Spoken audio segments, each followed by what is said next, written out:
আরও ট্যারিফ চাপানো হবে ভারতের ওপর যদি না ভারত তাকে খুশি করে। সম্প্রতি এমনই মন্তব্য করেছেন ডোনাল্ড ট্রাম্প। তাই খুব তাড়াতাড়ি ভারতের ওপর আরও ট্যারিফ চাপানোর হুমকি আমেরিকার। অর্থাৎ আমরা জানি আগে থেকেই ভারতের ওপর 50% অতিরিক্ত ট্যারিফ বসিয়েছিল আমেরিকা, তা আরও বেড়ে যেতে চলেছে। তবে আমি বলবো এতে কিচ্ছু যায় আসে না ভারতের, বরং এর ফলে সাপে বর হচ্ছে। শুনে অবাক হচ্ছেন নিশ্চয়? ঠিকই শুনেছেন। আর এই বিষয়টারই সম্পূর্ণ ব্যাখ্যা করব আজকের এই আলোচনায়। এই ধরনের বিভিন্ন তথ্য নিয়ে বিস্তারিত আলোচনার ভিডিও পেতে এবং ইন্টারন্যাশনাল রিলেশন নিয়ে সহজ ব্যাখ্যা পেতে আমাদের চ্যানেলটিকে অবশ্যই সাবস্ক্রাইব করবেন। আমরা জানি এতদিন রাশিয়া থেকে অপরিশোধিত তেল কেনার জন্য শাস্তি হিসাবে ভারতের ওপরে বাড়তি 25% শুল্ক চাপিয়ে রেখেছে মার্কিন প্রেসিডেন্ট ডোনাল্ড ট্রাম্প। সেই সাথে ভারতীয় বিভিন্ন পণ্যের ওপরও আরও 25% ট্যারিফ চাপানো হয়েছিল। সুতরাং এখনো পর্যন্ত ভারতের ওপর ট্রাম্প 50% ট্যারিফ চাপিয়েছে এবং এখন আবার হুমকি দিচ্ছেন আরও বেশি পরিমাণে ভারতের ওপর ট্যারিফ চাপাতে পারে আমেরিকা যে কোনো সময়। ট্রাম্প ভাবছেন ভারতকে এইভাবেই কোণঠাসা করে রাখবেন সর্বদা, কিন্তু তিনি এটা বুঝতে পারছেন না যে ভারতকে জব্দ করতে গিয়ে ক্রমশ নিজের পায়ে নিজে কুড়ুল মেরে বসছেন।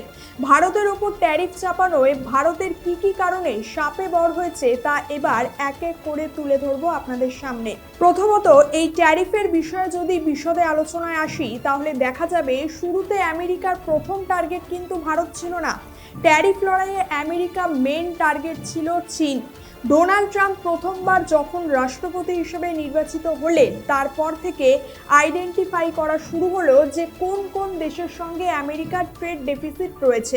এর মধ্যে একদম প্রথমে নাম উঠে এলো চীনের। তার কারণ চীনের থেকে প্রচুর জিনিস আমেরিকা কিনত, আর চীন আমেরিকার কাছে জিনিস বেচে অনেক মুনাফা লাভ করত। তাই ট্রাম্প চীনের ওপর রেগে গিয়ে চীনের ওপর অর্থাৎ চীনা সামগ্রীর ওপর অতিরিক্ত ট্যারিফ বসিয়ে দিল। অন্যদিকে চীনও এর পাল্টা আমেরিকার ওপর অতিরিক্ত ট্যারিফ বসিয়ে দিল। এর ফলে আমেরিকা চীনে যে পরিমাণ ব্যবসা করছিল তার ডুবতে শুরু করলো ক্রমশ। এতে চীনের থেকে বেশি আমেরিকারই বাণিজ্যিক ক্ষতি হলো। তার কারণ যেহেতু আমেরিকার তুলনায় চীনা পণ্য সারা বিশ্বের বিভিন্ন দেশের মধ্যে সবচেয়ে বেশি বিপুল পরিমাণে মার্কেট ধরে নিয়েছে, তাই চীনকে ট্যারিফ লড়াইয়ে কুপঘাত করতে এক প্রকার ব্যর্থ হলো আমেরিকা। এরপর দ্বিতীয় নম্বর টার্গেট হিসেবে ভারতকে বেছে নিল আমেরিকা। বিগত কয়েক মাস আগে থেকেই আমরা সেই ট্যারিফ লড়াই নিয়ে বিভিন্ন আলোচনা করেছি। ভারতের ওপর আমেরিকার ট্যারিফ চাপানোর পর ভেবেছিল ভারত বুঝি এবার ভয়ে গুটিয়ে গিয়ে আমেরিকার ছত্রছায়ায় চলে যাবে, কিন্তু ভারত তা করেনি। অর্থাৎ কোনোভাবেই ভারতকে দমানো যায়নি। যত সময় গেছে ভারত একেবারে নীরবে ঠান্ডা মাথায় নিজস্ব স্ট্র্যাটেজি দ্বারা আমেরিকার চোখ রাঙানির জবাব দিয়েছে এবং খুব সুন্দরভাবে ট্যারিফের পাল্টা জবাব দিয়েছে ভারত দেখিয়ে দিয়েছে শত্রুপক্ষ দুর্বল জায়গায় আঘাত করলে ঠিক কিভাবে সেই দুর্বলতাকে শক্তি বানিয়ে ঘুরে দাঁড়ানো যায়। তাই ভারতের উপর আমেরিকার অতিরিক্ত ট্যারিফ চাপানোর পরও সাপে বর হয়েছে বলেই মনে করছেন বিশেষজ্ঞ মহলের অধিকাংশরা। আর এখানে মেন গেমটা হচ্ছে 48 বিলিয়ন ডলারে। ভারত আমেরিকাকে প্রচুর পণ্য সহ সার্ভিস এক্সপোর্ট করে। ভারত প্রায় 48 বিলিয়ন ডলারের পণ্য আমেরিকাকে এক্সপোর্ট করে। অতিরিক্ত ট্যারিফ চাপার পর আমেরিকায় ভারতের সেই জিনিসগুলোর মার্কেট বেশ কিছুটা পড়ে গিয়েছে।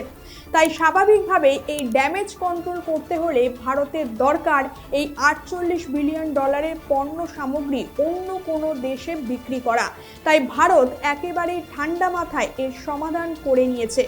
আমেরিকার ট্যারিফের জবাবে ভারত বিগত কয়েক মাস ধরে বিভিন্ন ছোট ছোট দেশের সঙ্গে এফটিএ এর মাধ্যমে একের পর এক ট্রেড ডিল করে নিচ্ছে। উদ্দেশ্য হলো অল্প অল্প করে ওই 48 বিলিয়ন ডলারের কিছুটা অংশ ঘাটতি পূরণ করা। অন্যদিকে আমেরিকায় ভারত থেকে প্রচুর পরিমাণে যে সমস্ত গয়নাগাটি এবং মূল্যবান পাথর এক্সপোর্ট করা হতো, ট্রাম্পের অতিরিক্ত ট্যারিফ ঘোষণার পর সেই বাজার ধাক্কা খাবে বলেই মনে করা হয়েছিল। তবে সেরকম কোনো ক্ষতি হয়নি ভারতের, বরং আমেরিকার পরিবর্তে এখন ওই পণ্য এক্সপোর্ট করা হচ্ছে সংযুক্ত আরব আমিরশাহী, হংকং এবং বেলজিয়ামের মতো দেশগুলোতে। কেন্দ্রীয় বাণিজ্য মন্ত্রকের একটা রিপোর্ট বলছে গত সেপ্টেম্বর মাসে ভারতের গয়নাগাটি এবং মূল্যবান পাথর আমেরিকায় এক্সপোর্ট এক ধাক্কায় 11% কমে গিয়েছিল। তবে এর পরিবর্তে সংযুক্ত আরব আমিরশাহিতে 79%, হংকংয়ে 11% এবং বেলজিয়ামে 8% এক্সপোর্টের পরিমাণ বেড়েছে। সেই সাথে গাড়ির সরঞ্জাম অর্থাৎ বিভিন্ন পার্টস আমেরিকার ক্ষেত্রে 12% কমলেও তা অন্যান্য দেশ যেমন জার্মানি, সংযুক্ত আরব আমিরশাহী এবং থাইল্যান্ডে বেড়েছে। এর ফলে সার্বিকভাবে গাড়ির সরঞ্জামের আন্তর্জাতিক রপ্তানির ক্ষেত্রে 8% বেড়েছে ভারতের। এরপর সামুদ্রিক পণ্যের রপ্তানিও সম্প্রতি সেপ্টেম্বরে 25% এবং অক্টোবরে 11% বৃদ্ধি পেয়েছে। এই পণ্য আমেরিকার পরিবর্তে গিয়েছে চীন, জাপান, থাইল্যান্ড এবং ইউরোপীয় ইউনিয়নের দেশগুলিতে। তাই এরপরেও ভারতকে দমাতে না পেরে সম্প্রতি ট্রাম্প আবার সুর বদলেছেন। তিনি বলছেন, মোদি খুব ভালো মানুষ, সে জানে ট্রাম্প অসুখী, তাই ট্রাম্পকে খুশি করা গুরুত্বপূর্ণ ছিল তার। ভারত যদি এখনও রাশিয়ার কাছ থেকে তেল কেনে তাহলে খুব শীঘ্রই ভারতের ওপর আরও ট্যারিফ চাপানো হবে। অর্থাৎ ভারত যদি ট্রাম্পকে খুশি করতে না পারে তাহলে আরও ট্যারিফ বাড়বে। কিন্তু ট্রাম্প এত ট্যারিফ চাপানোর অধিকার পাচ্ছেই বা কোথা থেকে? দেখুন, ট্রাম্প মূলত সেকশন 232, 201 এবং 301 এর মাধ্যমে ট্যারিফ চাপাতে পারে। প্রথমে এই সেকশনগুলো নিজেদের হাতে ছিল না, পরে তা ট্রাম্প নিজের হাতে নিয়ে নেয়। আর এই সেকশনের মাধ্যমেই ট্রাম্প আধিপত্য ফলিয়ে চলেছে। কিন্তু কেন বারবার ভারতকেই টার্গেট করা হচ্ছে? প্রাথমিকভাবে আমেরিকা দাবি করছে যে রাশিয়ার কাছ থেকে ভারত সব থেকে বেশি তেল কিনছে, যা রাশিয়াকে সরাসরি যুদ্ধের ফান্ডিং যোগাচ্ছে। কিন্তু গভীরভাবে পর্যালোচনা করলে দেখা যাবে যে আমেরিকা চাইছে ভারত রাশিয়ার থেকে তেল না কিনে আমেরিকার কাছ থেকেই তেল কিনুক। তাতে একদিকে যেমন আমেরিকার মুনাফা কামাবে, অপরদিকে তার আধিপত্য বজায় রাখবে। এক কথায় রাশিয়া ও ভারতকে একা হাতে নেবে ট্রাম্প। আর এই কারণেই ভারতকে নিজের দিকে টানতে ভারতের ওপর ট্যারিফ চাপাচ্ছে ক্রমশ ট্রাম্প। অন্যদিকে আমেরিকার সেনেটের সদস্য লিন্ডসে গ্রাহাম একটি বিল প্রস্তাবিত করেছে, যার নাম স্যাংশনিং রাশিয়া অ্যাক্ট বা 500% ট্যারিফ বিল। এই বিলের মাধ্যমে যদি কোনো দেশ রাশিয়ার থেকে তেল, গ্যাস এবং ইউরেনিয়াম কেনে তাহলে মার্কিন প্রেসিডেন্ট তার পণ্যের ওপরও 500% অবধি ট্যারিফ চাপাতে পারবে। যদিও এই বিল এখনও পাশ করা হয়নি, তবে পাশ হওয়ার সম্ভাবনাও প্রবল।